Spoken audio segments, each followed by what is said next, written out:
There is a question I get asked a lot, and that is, how do you chain piece? Or I've got to sew all these little bits together, all these little squares. It's going to take me ages and ages. No, it doesn't. So let me switch camera and show you exactly how to chain piece. Here we go then. Right, so these are those little squares I was just waving around in front of the camera, and we've got I've just cut 6 here, but you could have lots and lots and lots depending on your quilt. So how do we get to chain piece those? If I angle that to my machine, chain piecing is just a really quick and easy way to sew lots of the same thing together all in one go. So what I recommend you start with is a little piece of fabric folded in half, just a bit of scrap. This is called a thread saver. And the reason why we do this is because we want to stitch right from the edge, and your machine generally doesn't like stitching on just 2 or 3 threads at the edge of whatever it is you're stitching. So I always kind of start with here on this, and it doesn't matter where you start. I have got a bright orange thread in here. If you binge watch my videos, you'll know there's a couple of others that have got orange thread in them. That's because I do a bit of batch recording so that I know I've got everything set up for you. So we have got our thread saver sitting under here. My machine is set to stitch 1/4 inch, and I'm going to simply start stitching. It does not matter where you are going to stitch on this thread saver. It's just to get going, that's all. Okay. Then I'm going to get one of these little sets up. So I've got them already with my right sides together, sitting to the left of my machine here. And this is the edge I want to stitch on. So whatever edge you need to stitch on, I'm then going to line that up. So the raw edge of this is lined up against the edge of the foot. My needle is currently in my thread saver with about a quarter of an inch left. I've lost all ability to speak.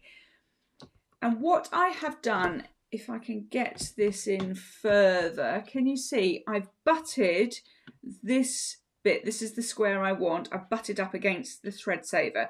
I'm not going to overlap it, and I'm going to attempt to do this holding my camera really close. What you have to do is help this first bit along, because it's not on top of your feed dogs, and it's those feed dogs underneath, you know, the serrated bits. It's your feed dogs underneath that move your fabric through. So you need to give it a little helping hand just to start with until you feel the machine taking it. So I'm going to put my foot down, feed my first little square in, and can you see the machine is now taking it? So this is a case of look mum, no hands. All I need to do is guide it. So let me leave my camera there, which is almost impossible to stitch with that in the way, but you know, all in the line of duty.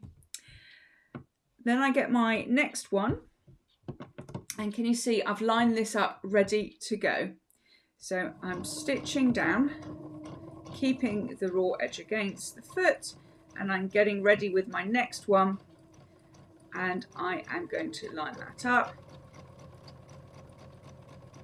and then off we go. And I've got the next one ready just here with the edges lined up, and just give it a little helping hand as you go through. Okay, and that is pretty much how to chain piece, but just bear with me because I'll show you what to do right at the end. I'm going to stitch these. I'm now on a mission, and I want to stitch these last 2 on so I can show you exactly what to do.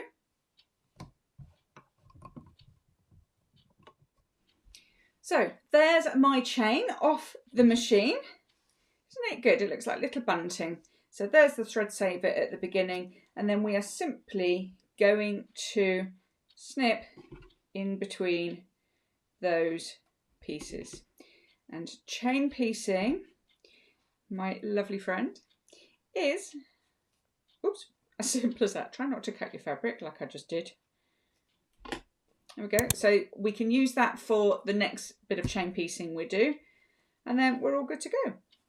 Press it to the dark side and you're all done. You can do exactly the same. So if you're making flying geese, for instance, or you're doing anything with triangles and you need to do a lot of them, you can absolutely do it on the diagonal as well.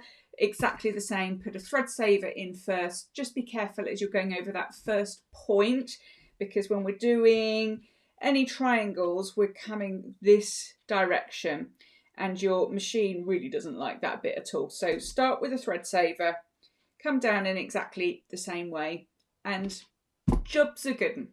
Hope that has helped. It will revolutionise your piecing. You'll get through it really, really quickly. Okay, hope that's helped. I will see you next time. Bye for now.